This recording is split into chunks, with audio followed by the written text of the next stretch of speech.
Hey, Pete. Hello, hello. Right, all right. Hello, Hey, everybody. okay, before me, my goodness. Oh, yeah. Full service. Yeah. All I right. see some usual suspects. Yeah. Oh, We're yeah. starting to get to know each other now. Yeah, that's In the right. immortal words of Betty Davis, Peter, Peter, Peter. That was Hey, Sharon, powerful. it's good to see your face. Hey, Dottie. I'm only like 8 weeks behind on email. I'm going to read your email someday. Oh, I'm terrible at emails. Yeah, it's been real bad. Okay, let's maybe give it a few minutes. I would think some of the folks from the UK would have jumped on. I don't think we have anybody who's not able to get in that's trying to. Let me see. Yeah, I think we're good. All right, Pete, why don't you, I think you kind of did it at the beginning of that video, but maybe give an overview on sort of the big picture and the summary, and then we'll open up on tonight. Yeah. By the way, I don't know if any of you recognize the type of images that were in that reflection, but if you know Jack T. Chick, if you're old enough or religious enough or crazy enough there, oh, Sharon's got it from last time you were here. I saw your comment, Sharon. You have it still beside your Bible. It's good. With my proudest publication, I have to say, my proudest publication. It's exactly the same as a Jack T. Chick track, got with a little twist in the tail. So you got to drop that in as like a little throwaway comment in your illustration, that your pyrotheology example of you're always trying but never naming it, like you never actually write the book you wanted to write except for this track. Except for this is the exception that proves the rule. Absolutely. Yeah, so kind of general overview is that in many ways, and actually my friend Bill gave me this title, I don't know if he's online for this, but said that like, what this is about is a celebration of contradiction. Now, we're going to get into that a little bit more with the third session, but what you'll notice is that I've been talking about, obviously in the first session, the kind of a type of contradiction between knowing and unknowing. It's not agnosticism. It's not that kind of like we have doubts, we have to hold our beliefs slightly, all of that stuff. That's all great. But it's actually something more radical than that. It's that there's a certainty in our uncertainty. That faith, there's actually even the language of faith in the Bible is this kind of, being certain of what is unseen and all this kind of language. But I try to articulate it by saying that if we, for example, question what is truth, that very conversation is only meaningful if we already stand on a notion of truth. So there's always something deeper going on. So unknowing and knowing. And then the second session, we looked at having and not having. Again, we try to avoid the contradictions between having and not having. But actually there's a weird sense of satisfaction in dissatisfaction, of enjoyment and struggle, of peace within chaos, of life within death. And again, if you're listening to these sessions, of course, I'm sure it'll click with you as well. That notion of to live, you have to die. There's these dialectic moves within the Bible, which is if you want to find your life, you've got to lose it. And then we enter into the final session, which is where I wanted to introduce this dialectic between atheism and theism, because for many people who are religious, that is a line where there's no real connection, right? Atheism and theism are they're enemies, or at least they tolerate each other, right? They maybe even can have a drink together occasionally, but they stick to their own people. And I wanted to begin to introduce the idea of how atheism and theism are connected. Ben, do you want me to jump straight into that, or do you want to ask anything? Yeah, I mean, let's, is there anybody that, let's just jump straight into that and then we'll talk about tonight. That was a great kind of review of those three. So yeah, where does that leave us for tonight in terms of how we want to engage it? Fantastic. So, the thing is, and I do a course called Atheism for Lent, and some of you might have done it every year for Lent. Yeah, some of these folks have done it for sure. Yeah, so it's basically a course in which for spiritual over Lent we read these critiques of religion as a spiritual practice, and what better way to move up to that cry of Christ on the cross, my God, why have you forsaken me? But the point of the course is to kind of show people that atheism and theism have always been intertwined. Now, I can't go into the details of everything. And I mentioned in the talk a couple of them where I said that some of the earliest mystics said that every time you name God, you have to dename God. In fact, churches are called denominations, which means to dename, right? So churches should be this very place where you dename the absolute to avoid idolatry. But that's not what Bonhoeffer's doing. And I want to jump into what I think Bonhoeffer's doing. This is really exciting stuff, to be honest, right. I wanted to introduce the later Bonhoeffer because I think he is hinting at a fundamentally different way of understanding and engaging with religion and with religious practice. Now, I'm not a huge Bonhoeffer fan, right? Except his last work, right? His letters and papers from prison. His work here is so pregnant with an idea that he's not able to follow up and reflect on because he's executed. So what is it that he's doing at this point? This is the end of the Second World War. This is kind of like the coming to a close of a certain era of Europe. And Bonhoeffer is in prison, kind of seeing an end to a type of religion and a type of notion of God. Like he's literally thinking that we don't have to tweak things. We don't have to kind of make small changes, that we're going to undergo a fundamental reformation. Now, I think there's others after him who have shown what that looks like. But Bonhoeffer is one of the early people to basically question whether our religious notion of God is one that needs to remain. And he basically, and I said this in the talk, but he basically sees the religious notion of God as a notion that appeals to the weakest parts of ourselves. It kind of like appeals to our weakness and our fears, whether our fear of death, our fear of anxiety, our unknowing at the universe and how it works. And Bonhoeffer is starting to go, hold on a second, like, is there a hint of a notion of theology that appeals to our courage and our strength and the best in us, and it doesn't try to make us so self-concerned about our own death and our own pain and our own ignorance, but somehow kind of can affirm life and can appeal to and make us stronger. And he's thinking, he says, I know people in prison. He's writing in prison. He says, I know people in prison and they're not afraid of death, right? So if I say to them, oh, you should believe in God because, otherwise you're going to die or go to hell or go into alternative nothingness, they just don't care. They go, yeah, we die, we live and we die. And actually death makes my life meaningful. As Søren Kierkegaard says, what we really are anxious about is eternal life, because if everything lasts forever, then nothing has depth, right? Only when you can lose something does it have value.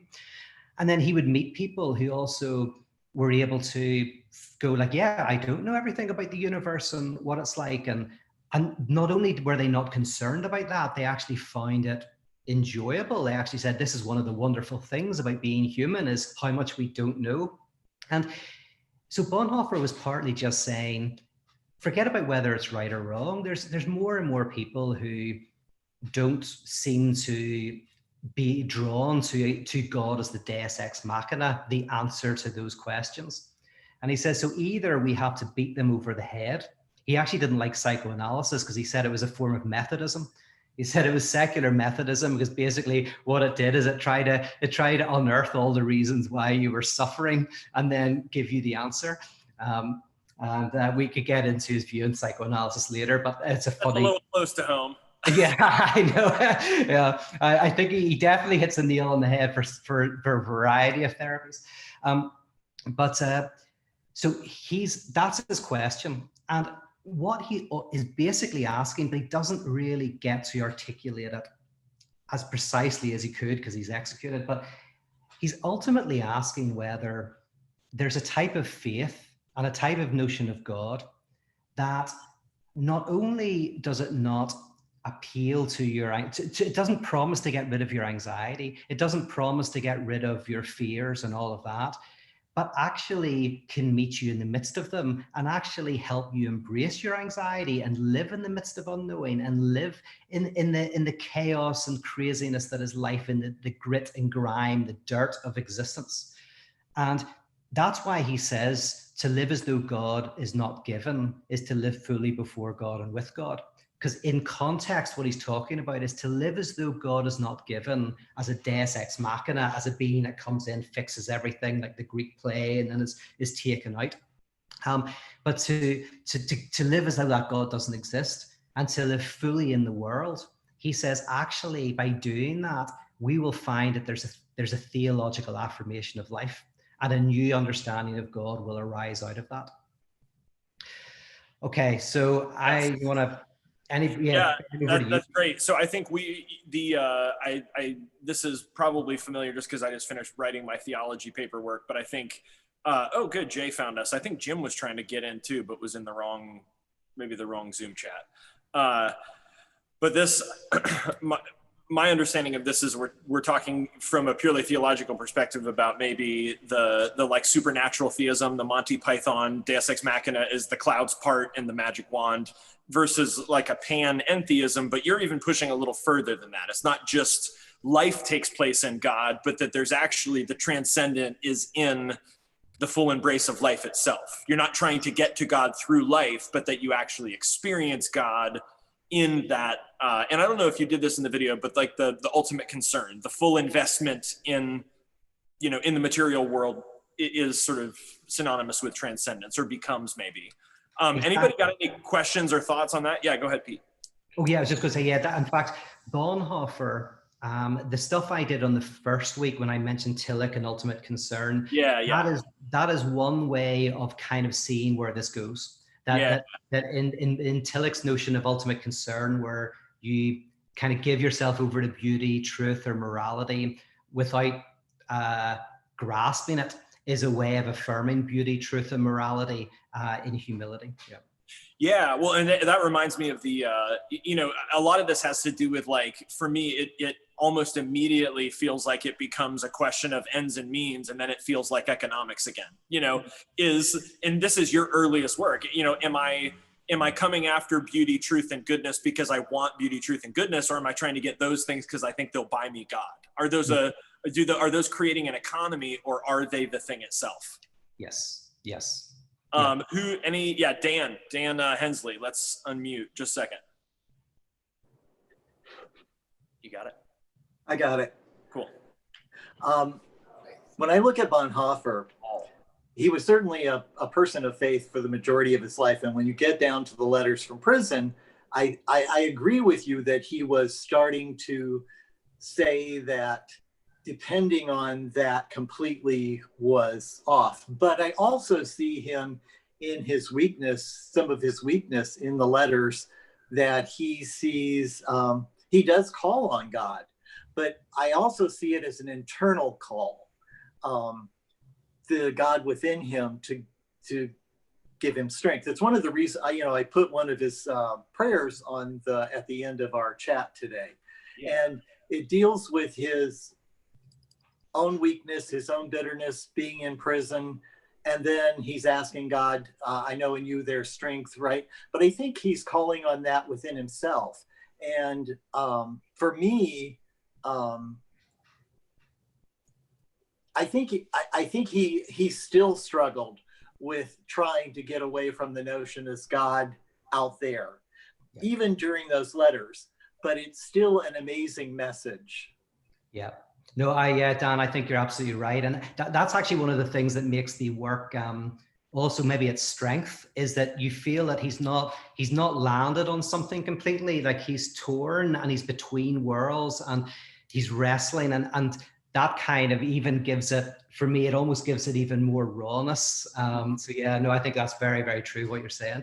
By the way, I have a document with all of the excerpts from letters and papers from prison that are his theological reflections, and I could pass that on to Ben. Yeah, that'd be great.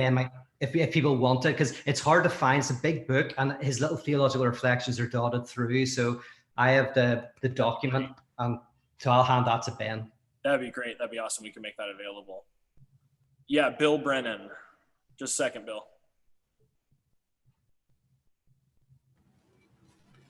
Hi, Pete. Hey, Ben. I'd love to hear that again. That was profound. Just two things. You said those three things: pointlessness, ignoble, and what was the third thing? Unchristian. Unchristian. It was profound in that you have an urgent message for right now, what we're dealing with. The reality of what you're basically describing, in my experience, is Christ, where the material world and the spiritual world come together, and there is no duality. And I mean, if you think about it, the whole thing fell apart in Nazism. I mean, this is a Christian nation. This is a pastor. He was in a concentration camp. This whole absurd thing that you're pointing to with this Deus ex machina, God showing up like Mickey Mouse or whatever with the pointed hat and the wizardry and everything. The whole thing fell apart, and he was prophetically witnessing it and sending out a message that we need to learn. I mean, fascism took over a Christian nation. It has some definite correlation to what's going on right now in this country. And thank you for the message, because it's based in the mystics. It's based in tradition. It's the most Christian thing you could say. Thank you. Well, thank you. Thank you, Bonhoeffer, because I'm just repeating him. But that's very true, man, is that actually Bonhoeffer is contemporary for the age. The reason why I wanted to end with this seminar on Bonhoeffer, and these are short seminars. We're not able to delve as deeply as we might want, but is that I think Bonhoeffer stood at such an important moment in European and world history, and was seeing the end of a certain type of religion and a certain type of life, and was seeing something new arise. And I think it bears time. I'm not a huge fan of the earlier Bonhoeffer. That's, it's not my cup of tea, but the stuff in Letters and Papers, I think it would do well for us to really look at that closely. Yeah, there is definitely rawness, and you get that it's and I mean, to me it reads, I think you maybe said this, it reads less theologically and more as like existential work. Yes. I think it's him working himself out more than him trying to communicate ideas. Yeah. I mean, this is Bonhoeffer, because I'm not a huge, there's not many theologians I read, but Bonhoeffer is one of them, because it's theology, but it's philosophy as well. And as you say, it's existentialism. Like Bonhoeffer can be seen as an existentialist. I personally see my work as an attempt, a bad attempt, but inspired by the break that Bonhoeffer speaks of. I think after Bonhoeffer, you've got a number of different ways to interpret Bonhoeffer. You've got, by the way, the traditional Bonhoeffer scholars who want to kind of reinscribe the later Bonhoeffer into the early work. I think that's the wrong way to go. We can talk about that if you want, but you've got that position. That's the evangelical Bonhoeffer, evangelical scholars. Then you have the notion of Bonhoeffer as expressing a type of Tillichian existential theology, which I think is quite true. But then you also have this notion of that Bonhoeffer's saying something that's even more radical, that's connected to the work of the philosopher Hegel, and that's the direction I take. But there's like these three. There's kind of, it's almost, that's what's so interesting about Bonhoeffer, is like he opens up a space that allows for a variety of creative responses. Yeah. Well, yeah. Oh, David Malinowski.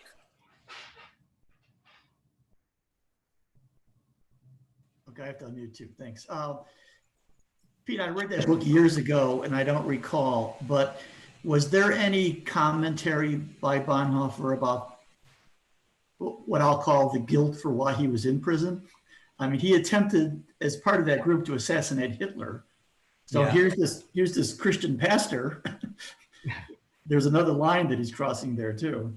And in in revisionist history, we could look at it and say, well, of course, Hitler was evil, yada, yada. But at that time, there was another issue there. And then maybe part two of that is, and this is what I was thinking earlier, there's the anxiety of belief. How does that reflect with the anxiety of nihilism?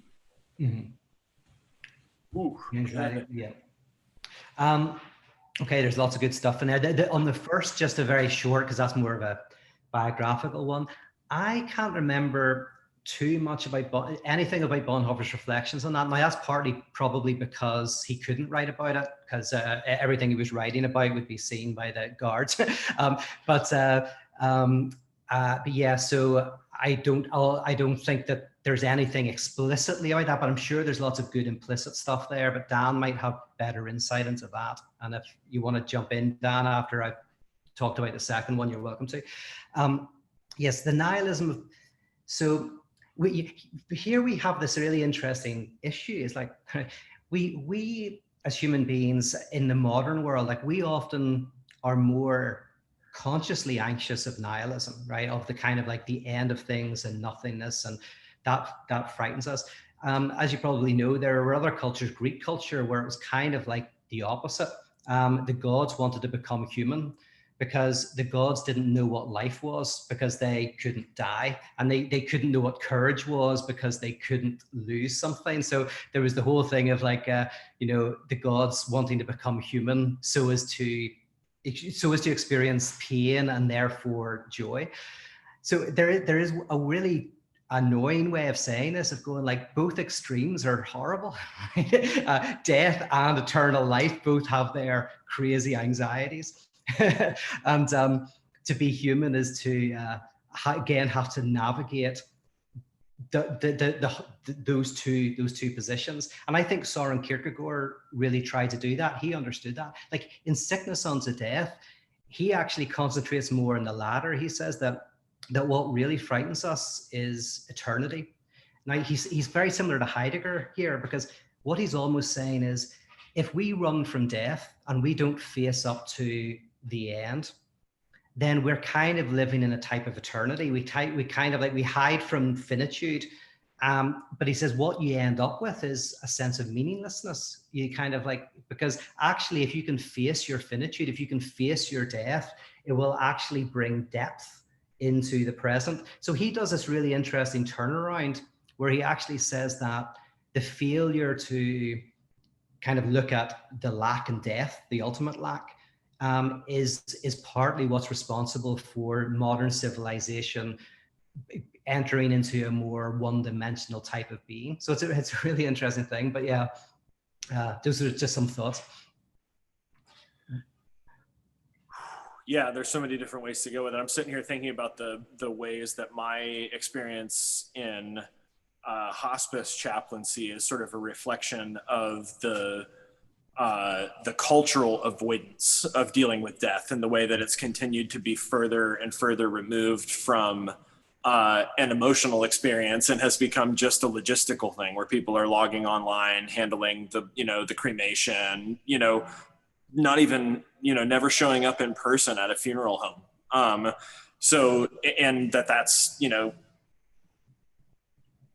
a lot of ways, that's the symptom of the inability to face that. But I also think, who knows if it's causal, but I think it seems that there's a correlation with our unwillingness to look at death and mortality, and sort of to maintain a very death negative perspective, and the way that that's resulted in the rise of anxiety and suicidality and depression and self-harm.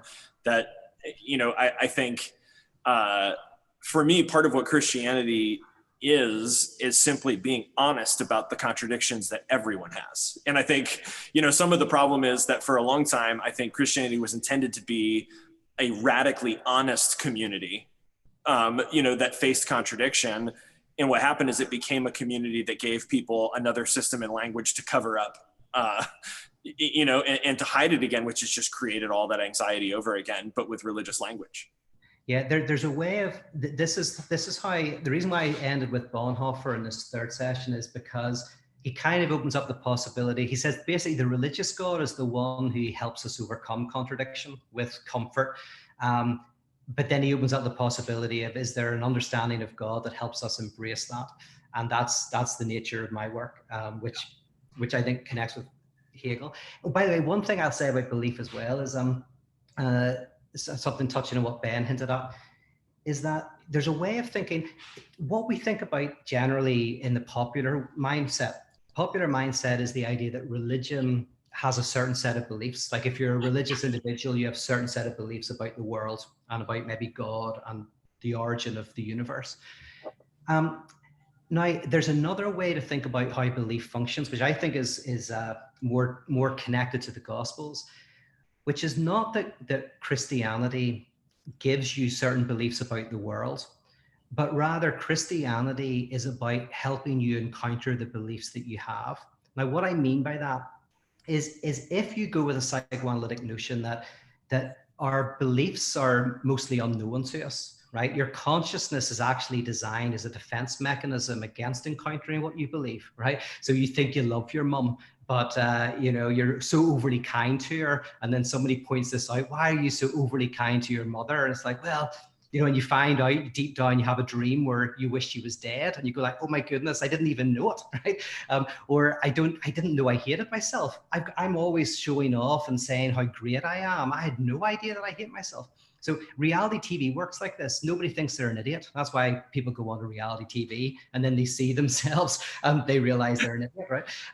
That's the horror of having a journal, right? You write the journal, and 6 months later you look at it and go, am I really like that, right?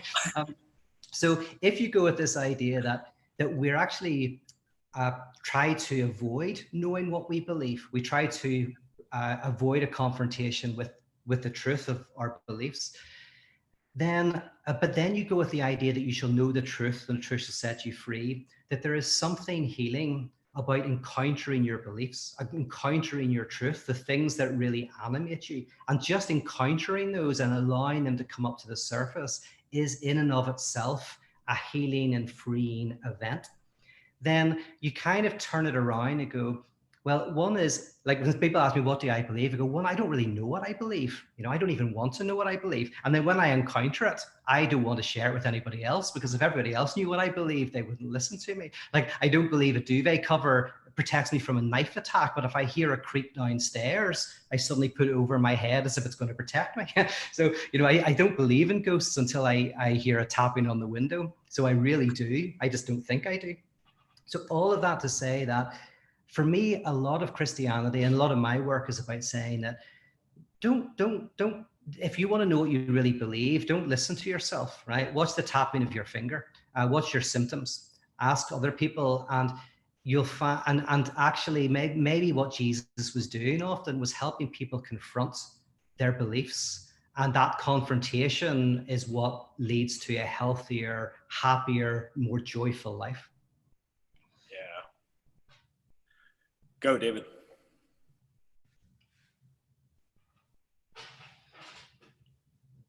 Oh, you're muted. Pete, I worked in a prison for over 10 years, and it was really curious because the people that would have short or medium term sentences very often were highly religious, extremely religious.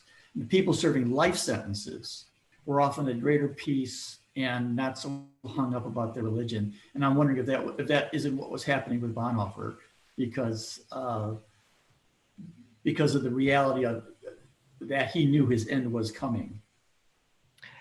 Yeah, although, are you saying, because this sounds very like Bonhoeffer, because Bonhoeffer wrote that he found that he had more solidarity with the people in prison who were very comfortable with their own end and had no sense of religiosity. And he said, I felt more religious affinity with them than I did with people within my own community. Is that what you're kind of touching on? Yeah. That has been my experience in AA. I think I built a church in many cases around an affinity and like an appreciation for intellectual kind of Christianity and the intellectual engagement around it, and sort of a more well thought out liturgy than some of what else might be available. and then I think in recovery had that experience of deep experiential connection. Mm-hmm. By the way, I've only been gone to prison once. I was invited when I was in Nashville to go and spend an afternoon with some prisoners, and these were kind of long-term prisoners, and it was amazing because my work sometimes, people think it can be abstract or whatever, but like I didn't feel anyone understood my work better than in that circle. And it was one person said to me, he says, here you either learn to face the monsters or you become the monster. And at the end of the conversation, I was told when I went in, said like, don't ask what anybody's in for, right? Like that's it's a no, right? And I go, oh, good, glad to hear that. But by the end of the hour, everyone was freely talking about why they were in. And some of the reasons were, things that you just don't think someone would share on the first time. And it was like, oh my goodness, yeah, these people know that notion of you shall know the truth and the truth will set you free, that somehow you have to let the truth come to the surface or it will consume you.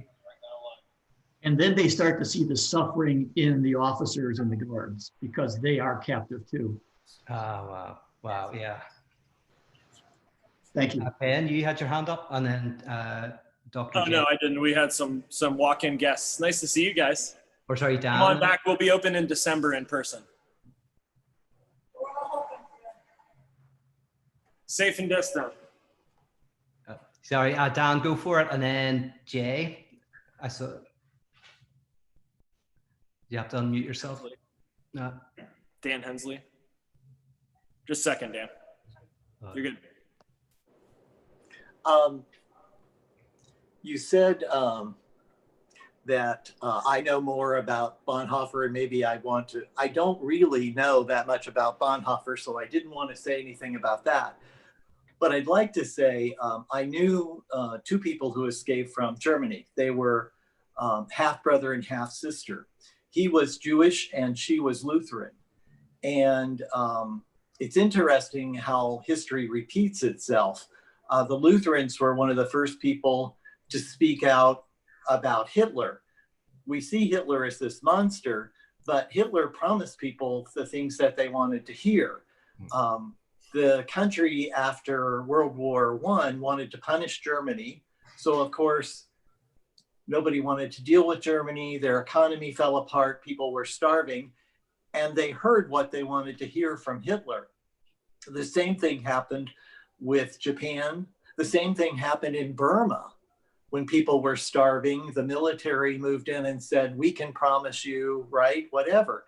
And the thing we have to remember is oftentimes that kind of crisis brings the kind of thought that we focus on. Hildegard of Bingen, because she was about to be, ostracized from the Catholic Church. She had these in-depth thoughts. And I think when we look at the great spiritual leaders, there's this crisis, but their revelations, and the same thing that Dave said about long-term prisoners, it's that crisis that sometimes brings about the deep thought. But that doesn't mean people like you and me that are not in crisis can't have those thoughts. It means we have to dig into those people that had that crisis and apply it to our lives and get that revelation. It's not always right, but we need to keep digging. That's the important thing. Very nice. I like that. Thank you. And Dr. J, do you want to jump in? I saw your hand up. Jay, just a second, Jay. I love the way they don't trust you to unmute yourself. My goodness. Anybody that's watched an election debate in the last month knows that we got to keep control. That's right, yeah. Don't trust them. Me especially. All right, go ahead, Jay. Okay, Pete, you've obviously thought really, really deeply about a lot of this stuff. Mine is a sort of a semi-personal fantasy question. You often refer to your work, and it's clear that you're doing a huge amount of work. And I think that the kind of guy you seem like is more involved with process rather than outcome.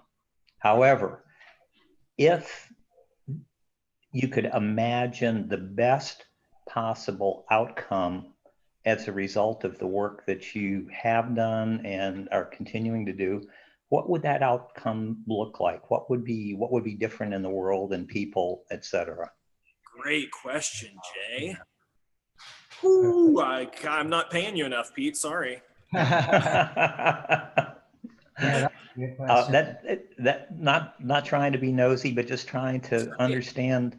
I'm very impressed with your knowledge and very impressed with who you are as a person. The way you've handled some of the things that people have said, extremely helpful, down to earth. But I'm interested in possible outcomes that you might fantasize about or hope for. Thank you. Yeah, that's good. So to use an analogy to psychoanalysis again for a second and go that, in psychoanalysis, a person at the end of analysis, the therapist themselves may have personal views, for example, on whether it's better to be married or better to be single or better to be this, whatever, right? But they obviously, I hope, keep that to themselves, right? Is that the idea is that in analysis, you come to be able to embrace, obviously the contradiction of life, and you've gone through the process of speaking the trauma into being, et cetera, and then you go into the world, and then how that will look different for different people. The only good thing is you kind of know none of it works, but also that's what's fun. The fact it doesn't work is it's fun. So I say that to set this up. Is I want to help churches be a type of space in which, I'll say in two ways, in which we are, I'll say, libidinally disinvested from a frenetic pursuit of wholeness. So that's the first thing, which means that I think there's a logic of desire that we're caught in, which is always expansive, what Hegel calls a bad infinity, wanting more money, more fame, more this, more that. This causes deep anxiety and deep suffering, and also so many problems in the world: jealousies, envies, production to the point where it's dangerous and damaging. All of these human evils come out of this frenetic pursuit of trying to fill an original lack. And when I think in the other session, I talked about forgiveness of debt as not a payment of debt where you fill a lack, but a forgiveness, which is you render the nothing. Right. I remember that. So the first thing is communities where literally you liturgically enact a space in which basically the good news of Christianity is you can't be whole and complete and life's a bit crap and you don't have the answers, right? Now, not many people are going to come to the front of church for that, right? Because they come to the church and the good news is you can be whole and complete and have the answer. Come to the front, right? But my good news, just as I am, is playing in the back, and I'm saying life is shit and I don't have the answers. Come to the front to embrace it. But the dialectic move, of course, is as we are able to embrace the suffering and difficulty, actually we find the joy. So that for me is a deeply theological endeavor, but it's also a deeply political endeavor. The reason why I work with churches is partly because there's a few different reasons. Sorry, you got me off because you asked such a good question. Sorry. One is, right, it's so difficult to libidinally disinvest. We're all in the matrix, like the batteries plugged into the system, right? Whether we love it or hate it, we're given energy to it. We're energy to the system. It's so hard for us to embrace a type of enjoyable unenjoyment, struggle, embracing the struggle of life, not frenetically pursuing wholeness and completeness. Is so difficult that actually we need community to do it.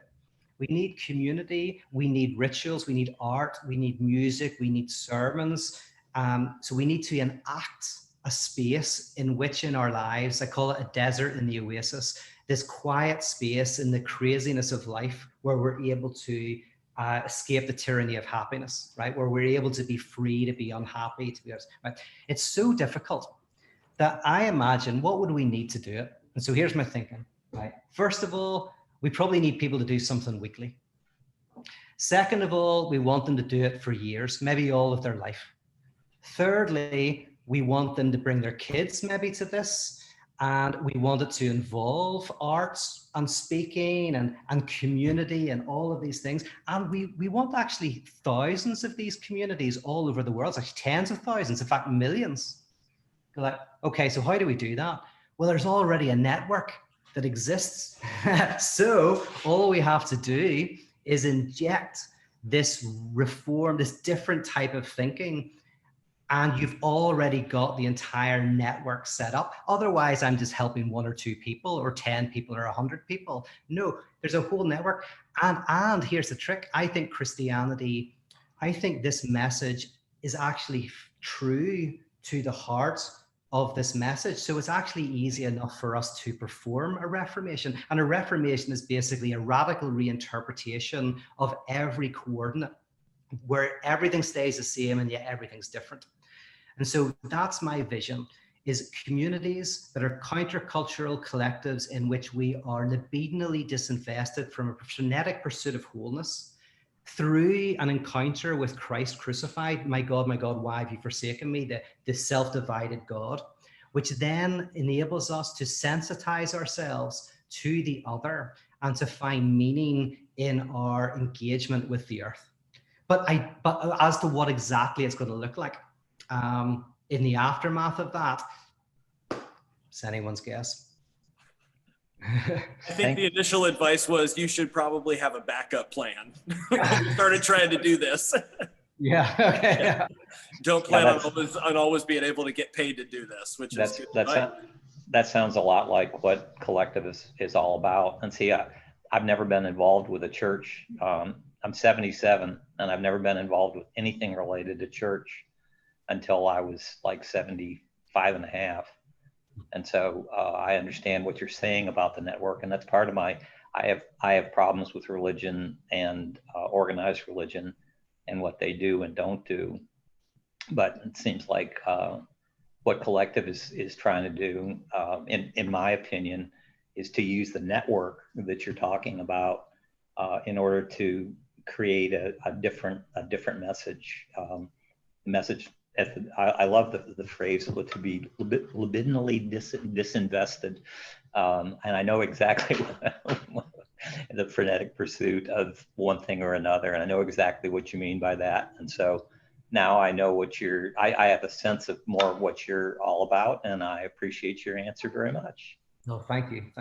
And Jay, that should give you a little better sense for when you have asked me what it is that I'm trying to do or what we're trying to do. I think a lot of it has been to continue figuring out and experimenting with these kinds of ideas and, trying to pick up where Pete left off in some of the communal practice stuff, but asking those same practical questions. Yeah. And the truth is it's hard. I mean, like Pete said, it's not, it's not, at least in the ways that we've practiced it, it's not a cash cow. And it's not, the most popular version of Christianity around, but, we've been trying to create networks, and there have been churches that have undergone these sort of transformations. I'm thinking of our friend Aaron out in LA, and there are people around the country and around the world that are doing a good job of trying to practice this stuff. But, and can I give an example? This might be going to, but this is great. You guys are all like so willing to talk about this stuff. Here's how I think it works liturgically. This is why I believe in liturgy, or the as in the enactment of a Sunday morning, is in analysis, like in brief, right? That you go to an analyst, and at first you think they're a person just like you, right? Which in the Lacanian's terms, that's the imaginary. The therapist is just a normal person like you with a certain expertise, right? But they're not anything special, right? But then over time, you start to project, you start to transfer other relationships onto the analyst. So you start to treat them, say it's a guy, you start to treat him like your father, right? You don't realize you're doing it, but you're like, oh, you're going to hate me when I tell you what I just did at the weekend, right? And the analyst hasn't told you what they like or dislike. So that's a transference. And this is great. So analysis can only really start when transference is happening, because now you're transferring stuff onto the analyst. And that's called the symbolic. Then the third stage is even weirder, and it's called the real, but is where it's not just that the analyst is a normal person like you, right? You're now treating them as what's called a big other, right? The first is a little other, which is their other, but they're just like you. The big other is they're symbolically the incarnation of your father or whatever, society. The third is you start dreaming about them. They start entering into your inner world, right? So now it's not even just there a screen upon which you're projecting. Now, in a weird way, the analyst is inside you. You're having a dream about your father, but it's got the face of your analyst, whatever, right? And at this point, what can happen is the analyst doesn't respond the way you think they're going to respond, right? They don't respond like your father does or your mother, right? In fact, they don't respond at all except to ask questions and be impotent, right? So eventually what you almost see is that your mother or father has died in reality, but their desire is still colonizing you and maybe in a negative way, getting you to do things you don't want to do and all of that. Then you project out they die symbolically in front of you. Like this analyst is not responding in that way. Now, the reason why I mention all of this is when someone goes to church, this is, by the way, great. Oh, by the way, sorry, one thing. If you go to analysis, right, and the analyst says in the first day, I'm not going to be able to fix you or help you or make you feel great. I'm actually just going to help you confront all your demons and darkness and sadness. And, that's going to be a tough journey. You'll probably walk out, right? So the analyst doesn't mention it, right? They allow you to imagine that. They're not going to say they will do it, but they allow you to imagine that, right? And then eventually, very gradually help you confront your suffering. In the same way, someone goes to church. Why? Because largely they want God to fix them. They want God to be the Deus ex machina, make them whole and complete, etc., right? So they go into church for that reason. That's great. That gets them into the room. Then what you do is the person, without realizing it, they transfer their notion of God onto the liturgical structure. Now, they don't know they're doing it, but Ben is not just a normal person. He's not a little other. He's a big other. He's God. He's the piece of God. No. God help us all. And that's why if a minister flips someone off in the car, it's not just a minister. It's God. It's more traumatic whenever it's like a symbolic figure. So without realizing it, the congregation does transference. Their inner notion of God is transferred onto the liturgy. Now here's the trick. Now Lacan says the temptation that the analyst has to resist is giving the analysand what they want. What he means by that is the analysand wants the analyst to be like a friend and put their hand on their shoulder and say it's all going to be okay and it's all going to be great and get rid of the anxiety, right? And Lacan says, no, you have to resist that, because if you do that, it's actually a little bit of anxiety that allows you to do the work, right? So, you can't raise it too high, you can't get rid of it. It's like that place where the work happens. In the same way, ministers will feel a temptation to give the congregation what they want. What does the congregation want? They want a Deus ex machina God. They want a God who fixes everything, takes away doubt, complexity, ambiguity, does it. And any minister will feel that temptation, that they have to give it. That's the temptation the minister has to resist. And what do they give back? Well, they give back a self-divided God. A God who embraces doubt, complexity, and ambiguity, up to and including my God, why have you forsaken me? Now, here's the trick. Because that's the person has transferred onto the liturgy doesn't give them back the Deus ex machina that they put on, but rather ruptures that image and gives back the experience of dividedness. That then changes my internal, not knowledge, but my internal existential experience of the absolute through the music, the prayers and the sermons that engage in this embrace of a doubting liturgy. This is why I make the distinction between a conservative, progressive, and radical church, right? A conservative church is kind of about belief, right? You don't have to believe certain things. You have to pretend you believe certain things. Like I've talked to ministers You know, like you have doubts and then they're terrified of sharing the doubts. They're not scared of having the doubts. They're just scared of sharing them. They know that everyone has doubts. They just can't share it, right? So you have to have the shared beliefs. Progressive or liberal churches, often you can doubt everything. You don't have to believe any of it. But if you move if the minister says, let's move the altar 5 feet to the right, it's like over my dead body, right? The ritual itself is sacrosanct. It holds the belief. So it's like, I have a friend whose kid was asking about, does a tooth fairy exist? And she was like, oh, I feel really bad about this. And no, and all. And then she felt really bad. And the kid didn't care. He just wanted his $5, right?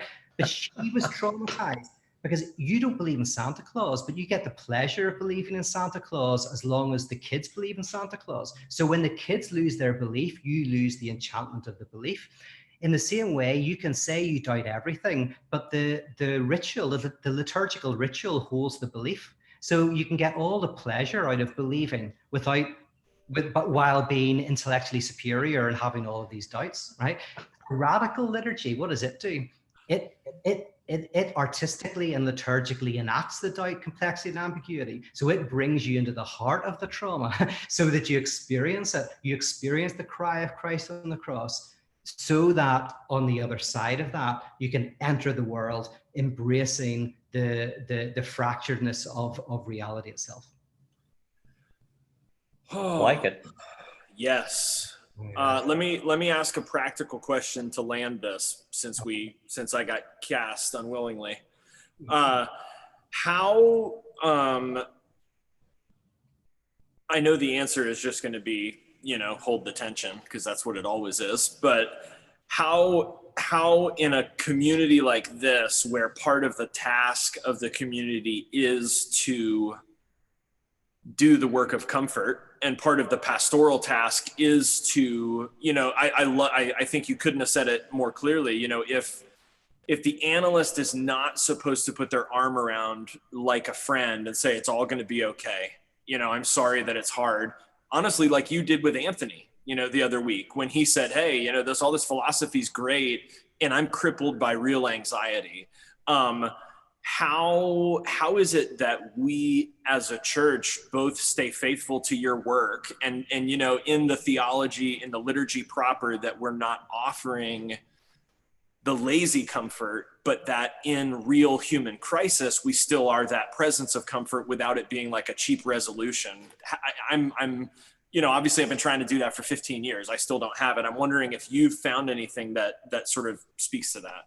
Yeah, no, it's a very important question, and one that would be great, to unpack over a longer period. But briefly, yeah, you're hitting something deeply important, and in analysis, this is a big deal because,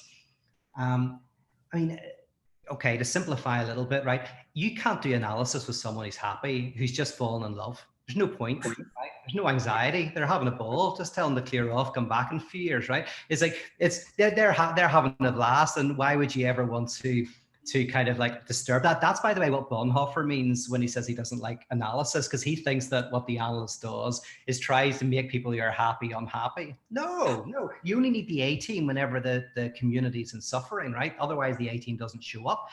So that's one side. You go like, okay, in fact, even say with someone who's an alcoholic who's drinking and they're in therapy, for a while it's fine for them drinking, but there's a certain point when the alcohol is so allaying the anxiety that it's difficult to do the work. And so there's a certain point at which you kind of have to break up with the person or stop the alcohol, partly to get the anxiety to a level in which the work can be done. But on the other side, if anxiety is through the roof, then you can't really do very much in that. And so the art form is largely finding that way, which we all know as friends. When we've been friends with somebody and someone's gone like, that, my ex has done everything wrong. She's terrible. She's a nightmare. I was innocent. She's you lay it all out. And maybe as a friend, you find that very subtle way of nodding your head and going, that must be very, very difficult. Not, yeah, you're completely right. You did nothing wrong and they're terrible. Maybe they did everything wrong, whatever. But you have to find that subtle way of offering comfort without so allaying the anxiety that no work can be done. So it's almost like you go like, yeah, that must have been really tough, must be hurt. And at the key moment, maybe a month later, whenever they say it again, oh, my partner was terrible, you say, listen, I think you just were so hurt by this that, you're finding it hard to kind of face all of the things that happened at the end. And if it's the right moment you say that, they'll open up and they'll begin to talk. So with my analyst, I did a psychoanalysis for a year with a guy called Bruce Fink, and he was a real hardcore Lacanian. So he never gave me any help.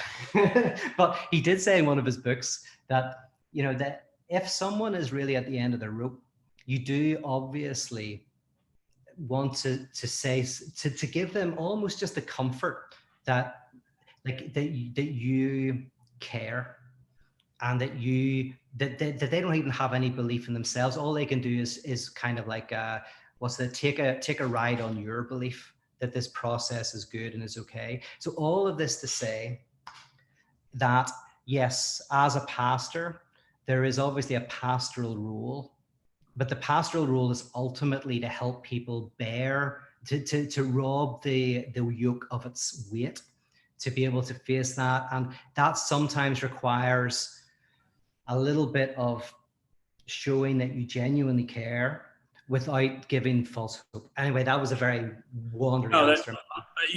Honestly, you nailed it. I think actually in hearing you talk it through, it's probably a great way to sort of land the reflection, because I think it's actually a pretty clear pastoral corollary to the way that we summarized your work 2 weeks ago, was just to say,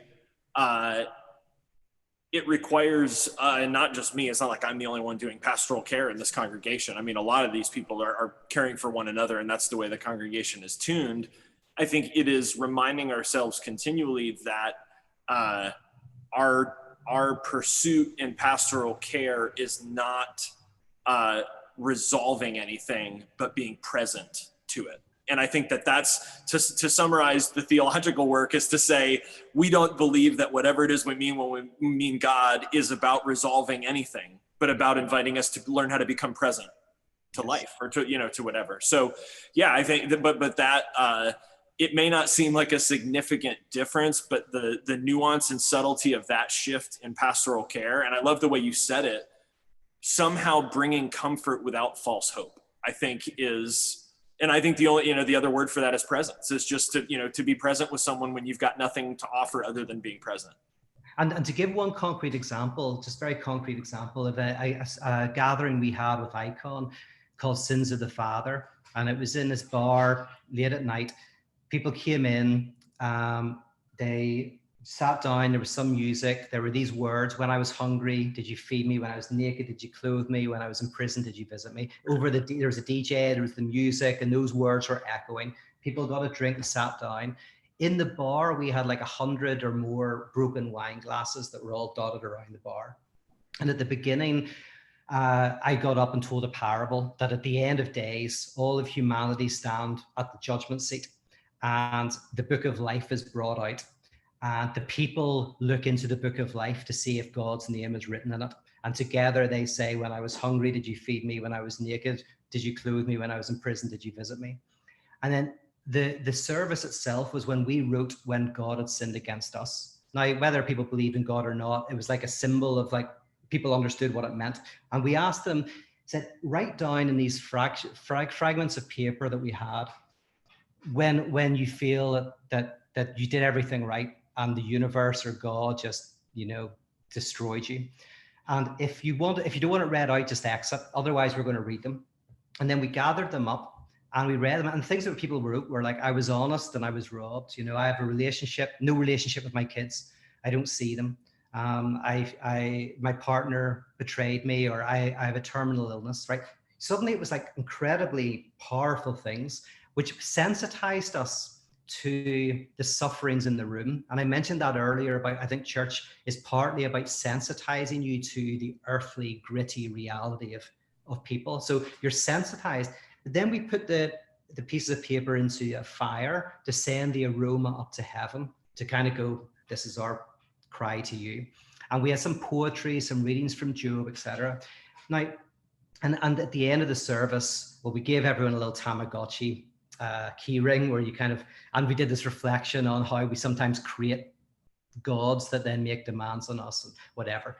But the whole point of the service was to create an environment where people could express and bring to the surface some of the traumas of their lives, but in a way in which, with the music and the poetry and the parables, kind of like contained it, allowed it to be. And then here was the very big key at the end, because any church could kind of do that. But the temptation at the end would be then to say, well, but that's not really God, right? That's not really, that's it, and it's all going to be okay in this life or the next, right? But we didn't end it like that. We ended it with this reflection from a book called Yossel Rackover Talks to God, a beautiful short story, Holocaust literature, about this. It's a beautiful parable at the end of that book. And then it was over. And then we hung around and we had a drink and we chatted. Now, doing that once doesn't do much. But if you have that type of ritual, not that exact one, but that type of ritual monthly in your life, in a space where you can bring that stuff up in a way that is partly held by the art and the music and the words, that is contained in a non-anxious presence. So the space is a non-anxious presence that allows this to be, that it brings it to the surface. Then over the course of a year, without realizing it, those people will become more and more comfortable with those parts of themselves and will feel more and more life.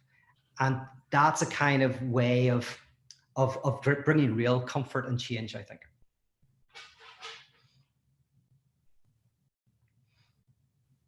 Well,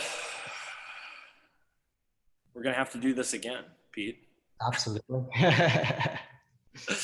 I've really enjoyed this. Thank you for the invitation to be part of the collective again from a distance. It was really great. This is obviously this works. We're really excited about trying to find some ways to do Zoom stuff. Pete and I talked a bit this week about some other opportunities he's got for some online courses where we can kind of facilitate that through collective. And I think David and I are still gung-ho to find a way to get some of this content from a few years ago captured someday. So we'll keep working on that. But yeah, I really appreciate it, Pete. We'll continue to make some plans, and we'll let you all know when we'll have Pete back. Thank you guys for participating. And yeah. One thing, by the way, very quickly, I have a course that's free that's on YouTube that actually is a whole 8 hours of this material. I don't know if it's that good or not. I think it's all right. It's me sitting standing. But if you go to my YouTube channel, you'll find it. And again, it's just there for free. So. And there's like 8 hours of material, so check that out. Very cool. Very, very cool. All right. Thank you guys for tuning in. Love to you all. Grace and peace. And we will see you all Tuesday. We do have Occupy, so anybody that wants to tune in for that, we'll be looking forward to the Sunday before the election. What do you say? A destabilizing liturgy for sure. Count on it.